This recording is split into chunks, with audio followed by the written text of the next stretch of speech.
Pro Group Management. Workers' comp that works for you. Welcome to Nevada Newsmakers. Today, another contender for the 2nd Congressional District, plus views on the Gibbons campaign from Las Vegas. Ray Hagar has the rundown. The 2006 congressional race is 2 years away, but it's already the hottest story in Nevada politics. Today's guest, Secretary of State Dean Heller, is the latest to throw his hat in the ring. Watch out, folks. This could be a real food fight. And then we have Erin Neff, political reporter from the Las Vegas Review-Journal. Thanks, Ray. And coming up on the Power Pundit panel today, Paul Mozen, Marlene Lockard, and Bob Crowell. It's all coming up next on an all-new Nevada Newsmakers.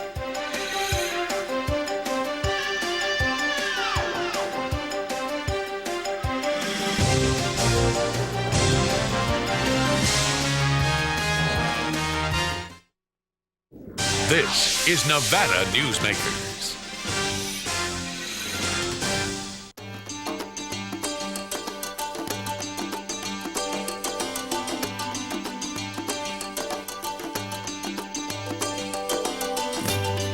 Many of the materials we rely on every day come from the ground, and modern mining technology brings them to us cleaner and safer than ever before. To learn more about America's natural resources, visit nma.org, the National Mining Association. If you own a business and want to maximize your company's potential, join the Retail Association of Nevada. Our membership benefits include the Nevada Retail Network Self-Insured Group, providing workers' compensation coverage that can lower your rates. That savings can go directly to your bottom line. We are an effective pro-business organization that lobbies on behalf of our business members. The Retail Association of Nevada, protecting Nevada businesses for 35 years.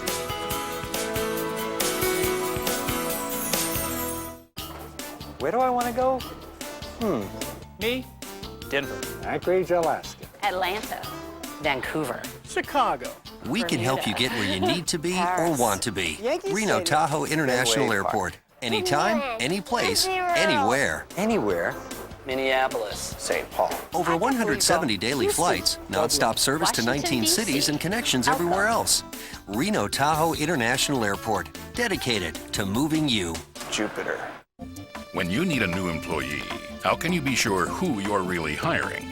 A background investigation by Employer Links will uncover criminal records, verify the applicant's education, check their credit history and Social Security verification. An investigation will research professional licenses and driver's licenses and let you know why they're unemployed. Hiring the right person shouldn't be a gamble. Call Employer Links. Employer Links, protecting your investment. This is Nevada Newsmakers with host Sam Shad, a no-holds-barred political forum. Now, from the Nevada Newsmakers broadcast headquarters, here is Sam Shad. Back on Nevada Newsmakers, you'd think we'd be talking about the upcoming legislative session, but no, we're talking about a race that's 2 years away. Yesterday, Jim Gibbons was here, not actually saying he's going to be running for governor, but today we have Dean Heller, who has said he is going to be running for Jim Gibbons' seat, presumably if it is open. Cutting edge shows here 2 days in a row. No kidding. So what made you decide that this is what you want to do? Well, it was time to go forward.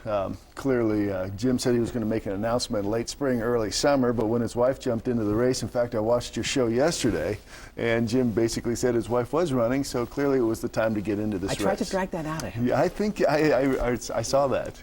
You know, Dean, more people could jump into this race, and the more people that jump in, the higher the stakes, the more expensive it takes. Do you think you're going to need to raise $1 million to win this seat? It's going to cost a lot of money, and right now, unsolicited, I have several hundred thousand dollars that people want to put into this campaign, which was another reason why I wanted to get into this race as early as I did. It came from unconventional sources. It's not mining, it's not gaming, and those dollars will come later, but it's good to know that I have that kind of background and that kind of support. But yes, I do agree with you. It'll probably end up being the $1 million primary. Let me ask you this. If you weren't term limited, would you be going for this? I would have gone for this a couple years ago if Jim had decided to run against Senator Reed for that Senate seat. So I've been kind of chomping on the bit for a couple of years now to get into this. Why? What would you want to accomplish? First of all, I think I've been on the national stage now for the last couple of years, you know, mostly, of course, on election issues, paper trail, so on and so forth. Electronic voting machines. Exactly. And frankly, I've enjoyed it. And I think I'd like to get involved more in some of the national issues that are facing Nevada. We have a lot of water issues, a lot of land issues, Yucca Mountain, and obviously there's the national issues of Social Security and education. Truly, those are issues that I think I could bring some debate. Would you give us a couple of brief examples of your thoughts? For example, Social Security is right.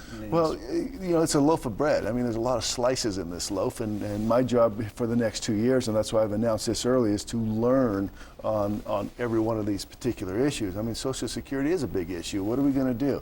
The thing's going bankrupt. Certainly, we don't want to hurt any of the seniors that are on the system right now. The Democrats would disagree with you. They're saying that it's safe through 2054 or something of that nature. Right. But clearly, we do have time to fix it. There is an unfunded degree within that account, and Congress continues to use it to balance their budget. Clearly, it is not a fully funded account at this point. Would you be in favor, for example, of these private retirement accounts? Where people invest at this point, again, I told you, this is a full loaf of bread, and there's a lot of slices, and that's one of the things that I'd have to take a good, close look at. But, of course, at this point, my job is to listen and learn. And federal issues, if you want to talk about elections, I know all the answers to those questions, maybe questions delving with corporations and the securities industry, but I've got a lot of homework to do on some of these federal issues. Okay, let's get back to the campaign here, Dean. Don Gibbons is in.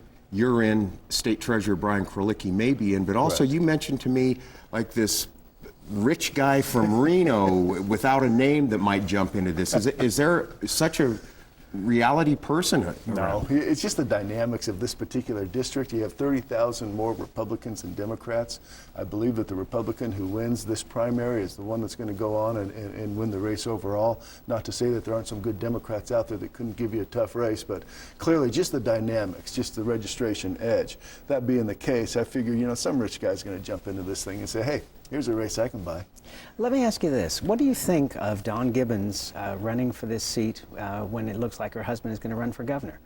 Well, first of all, I think Jim's done a terrific job as a congressman. Those are going to be tough shoes to fill. I got size 13 feet, so maybe I can fit in those shoes. But needless to say, I'm not for family dynasties. We'll find out if Nevada's for family dynasties, but I'm in this race.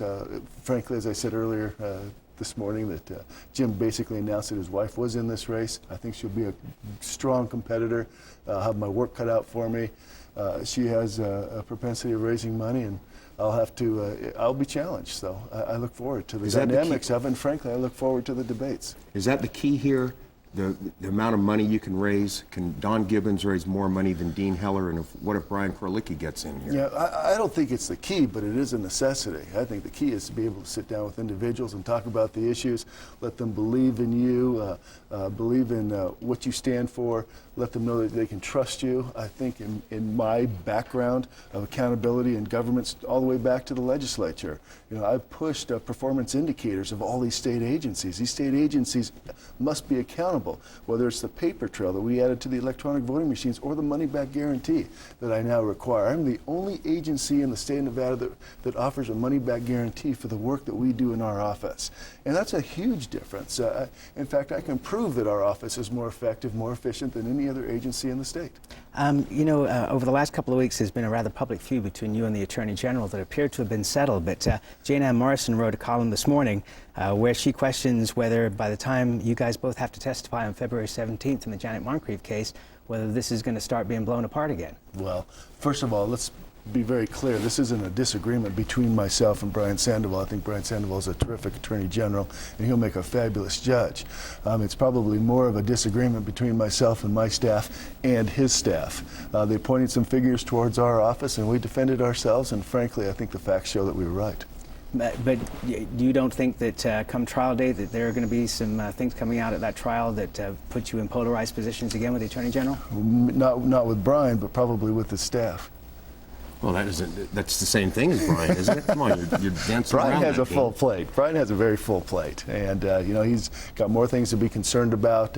He's got a very large agency, and this is just a part of some of the work that he does.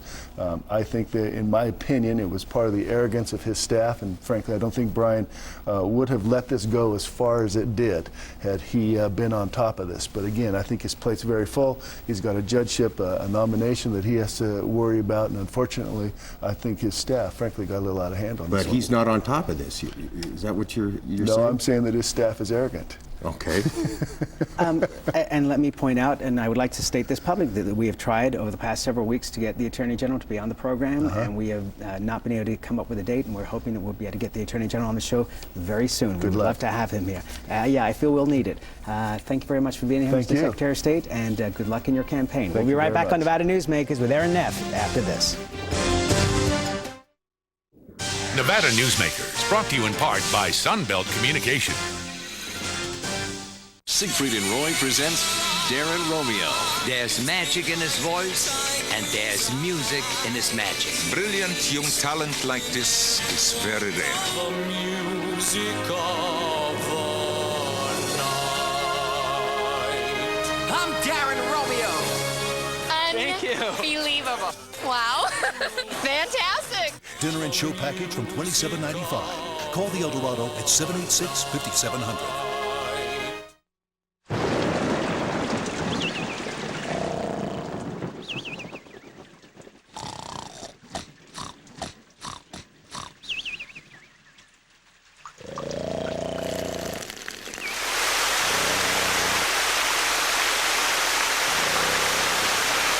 For a hole in your roof or a whole new roof, Ken Dillon, owner of Van Dyne Roofing, can get it fixed with his eyes closed.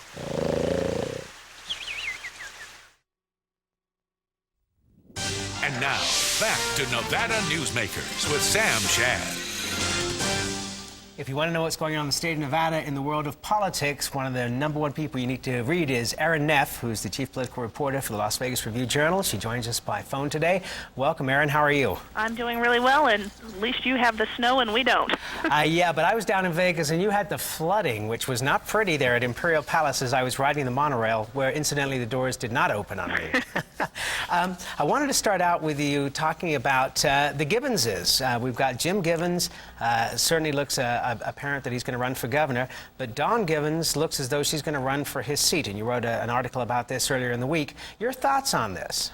Well, I mean, I think that's exactly what they plan to do. I think anybody who believes Jim Gibbons won't run for governor is wrong. I think he's headed that way full bore, raising money, exploring the issue. And Dawn Gibbons basically came out and said, look, he's running for governor, I'm going to run for his seat. So if the wife knows what the man's doing, then I suppose he is definitely running for governor, and it looks as though she will make a serious bid to replace him in Congress. Erin, how would you project the chances of both Jim Gibbons becoming governor and Dawn Gibbons becoming his replacement in Congress? I think Jim Gibbons has a better chance of becoming governor than she does of becoming a congresswoman, although I won't rule her out. I think really the 06 governor's race is Gibbons to lose. You've got a number of really strong Democratic contenders who are going to be vying for the nomination. Jim Gibbons is going to have to face off, we think, against Lieutenant Governor Lorraine Hunt in a Republican primary, which I think can only help to boost his name ID and help him as he goes up against one of the Democrats. Right now we're looking at Senate Minority Leader Dina Titus and Assembly Speaker Richard Perkins as the two most viable candidates on the Democratic side. And I think ultimately the way rural Nevada voted in this presidential election and the way things shake out statewide, Gibbons has got to be the front runner for that seat. Now, Dawn running for Congress, I think, faces a little more trouble. She could easily be facing a primary with one or two of the current constitutional officers, Dean Heller or Brian Sandoval. Brian Krolicki, and she's got to go through rural Nevada and defend her vote to raise taxes, which she voted on in 2003 during the legislative session. Erin, that's interesting that you raise that, because do you think that played a huge part in the way the public voted in this recent election? I don't, but again, when you're talking about president, it's different than when you're talking about a statewide political issue. George Bush never voted to raise taxes here in Nevada. Dawn Gibbons did. Her husband's entire political philosophy and campaign and name recognition in this state comes from his amendment to impose the 2/3 requirement for tax increases. It comes from, more recently, his successful initiative to put education funding first. And people really link him with tax opposition. They do not link her with that same issue. A good conservative anti-taxer like Jim Gibbons will play very well in rural Nevada, and someone who voted to increase the state's taxes $833 million over 2 years will not. I think she will run into trouble because of that vote. But she is a good campaigner, and she's already started her grassroots campaign. I couldn't agree with you more. And as I said, I don't rule her out. I think she will face trouble. Obviously, a Democrat isn't going to win that seat. But, you know, and someone like a Dean Heller is more moderate.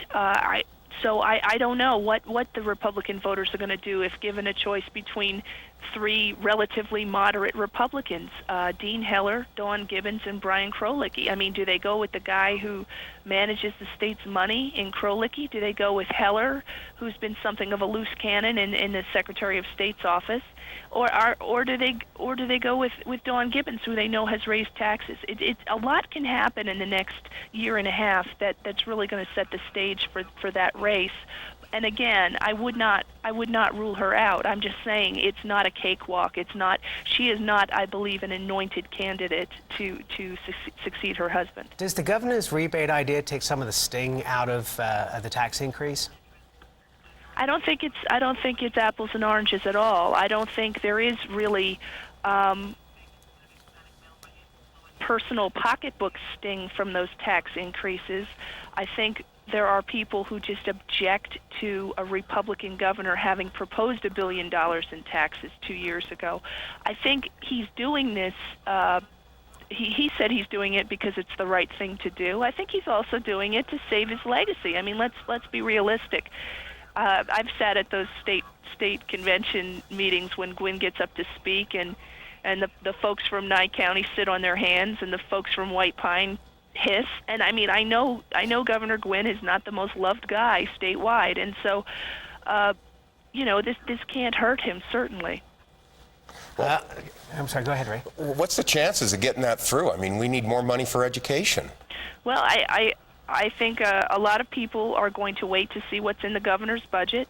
Down here in Clark County, people are very concerned about a mental health crisis, which has forced our emergency rooms to provide emergency care for the mentally ill at the expense of those with physical injuries. And I think if the governor's budget doesn't fully address the mental health crisis and doesn't at least make some kind of gesture toward education, I think the legislature might just say, you know, the surplus has to be used for these other issues. And I'm not so convinced that the governor's plan will go through as he has proposed. I think a rebate will pass. I think it's inevitable. It's very popular, obviously, and I think once you have a number of lawmakers talking about it and proposing it, and the governor proposing it, it's almost inevitable. But I'm not so sure it will be the full amount as the governor has proposed. Erin, thank you so much for being here as always. If you'd like to read more of Erin Neff's work, and I recommend that you do, go to Las Vegas, LasVegasReviewJournal.com. Thank you, Erin. A little Erin. cold here, Erin. Listen, thanks so much for doing the show. We'll be right back on Nevada Newsmakers after this. This is Nevada Newsmakers.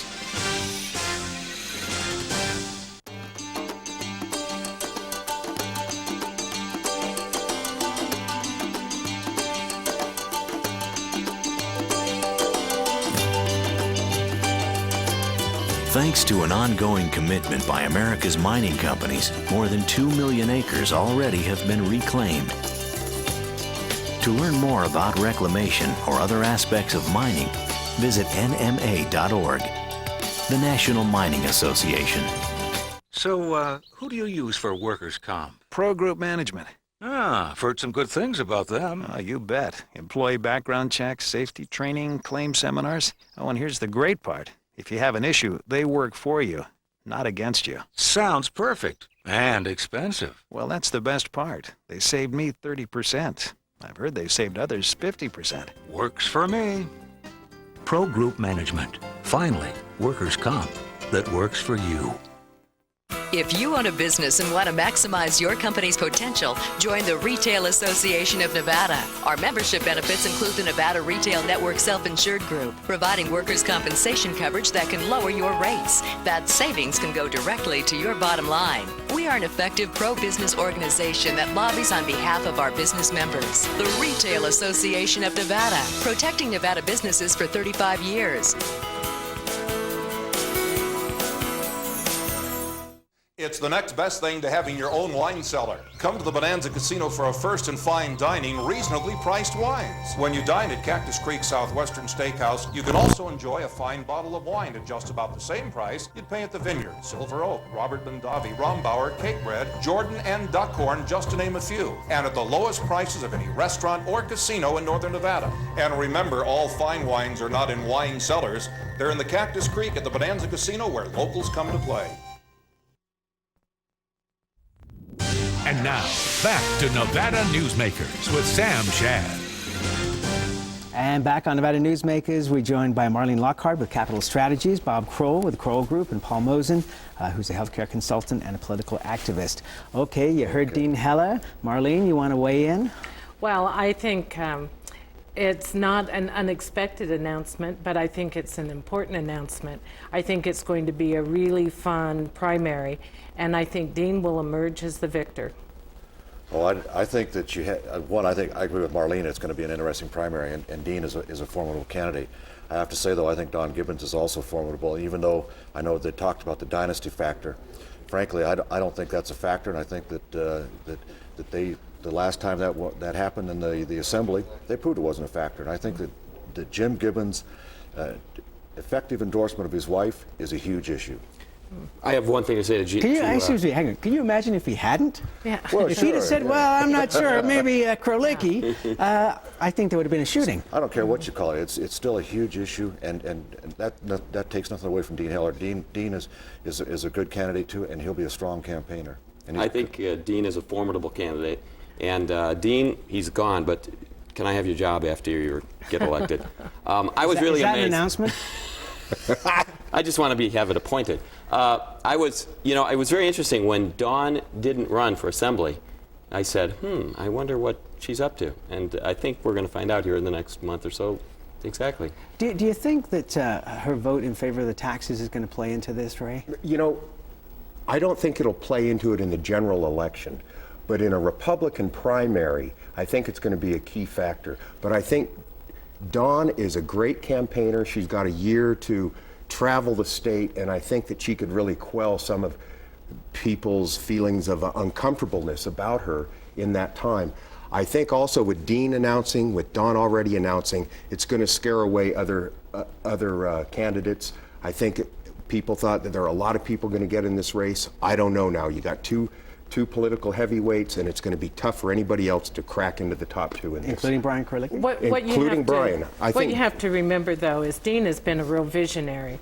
He's been very independent in that office, and he has stepped outside. He's created different initiatives, the voting, electronic voting, the paybacks in his office. He's done a number of things that let me follow up with Marlene there. Some things that you don't see, and Dean's also been president of the TRPA.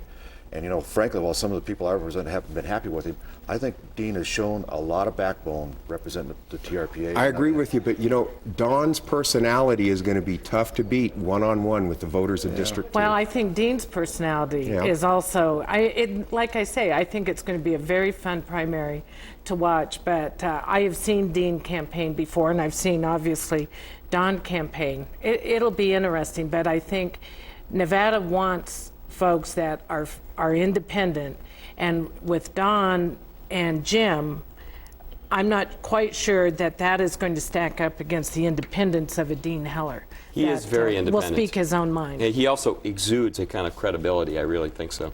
He's a very credible candidate. Is this Sandoval-Heller thing coming up in this trial going to be a problem?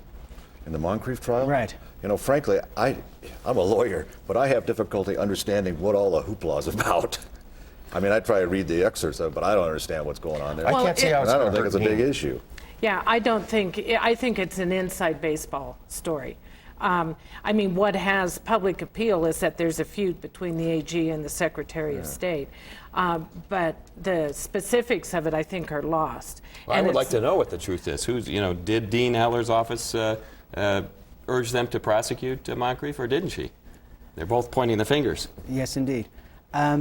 Bob, you also had dealings with the Secretary of State's office with your petitions. Well, I do represent the American Cancer Society and the tobacco-free group, and we'll be in court with Dean, and we have, I have to give it to Dean in a way. He goes along with what his Attorney General tells me to do. And That's this no is problem. about the petitions. This is about the petitions, and we'll be in court. Frankly, if I had my druthers, Dean has said, if there's an ambiguity, Dean, in my judgment, Dean should have said if there's an ambiguity, you weigh in favor of the initiative. But he said we're going to weigh in favor of a technical, strained construction of the Constitution. But that's his call. I don't have. But once again, it's the advice from the Attorney General's office, and I think Dean has made that clear that he was following the AG's opinion. So I'm not sure if he thinks he's getting good advice or not, but clearly there is some sort of rift between the offices. What did you think of Dean Heller's comment, Ray, that the Attorney General had a lot on his plate right now? Well, I think it was a backhand slap in the head to our Attorney General. And you just mentioned his staff. Yes, and especially his staff. You talk about opinions from the AG's office. Remember, this is the AG that also had the opinion that public employees could not serve in the legislature, and that was later overturned by the Supreme Court. So I think that was a loss for Brian Sandoval.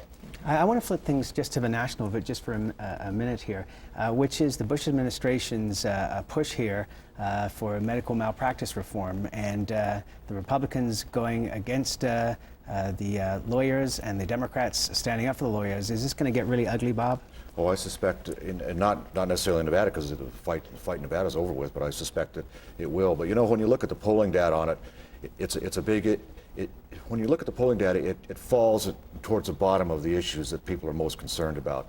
But hey, the president's going to make it an issue, and it's going to be an issue. And we're and we're out of time. We'll be right back on Nevada Newsmakers after this. This is Nevada Newsmakers. Where do I want to go? Me? Denver. Anchorage, Alaska. Atlanta. Vancouver. Chicago. We can help you get where you need to be or want to be. Reno Tahoe International Airport. Anytime, any place, anywhere. Anywhere. Minneapolis. St. Paul. Over 170 daily flights, non-stop service to 19 cities and connections everywhere else. Reno Tahoe International Airport, dedicated to moving you. Jupiter. And some of the guests coming up next week? Well, Sam, we have some Republican heavyweights, Senator Ensign, Senator Bill Raggio, and Governor Gwynn's Chief of Staff, Michael Hillerby. We'll see you next week. Thanks for watching.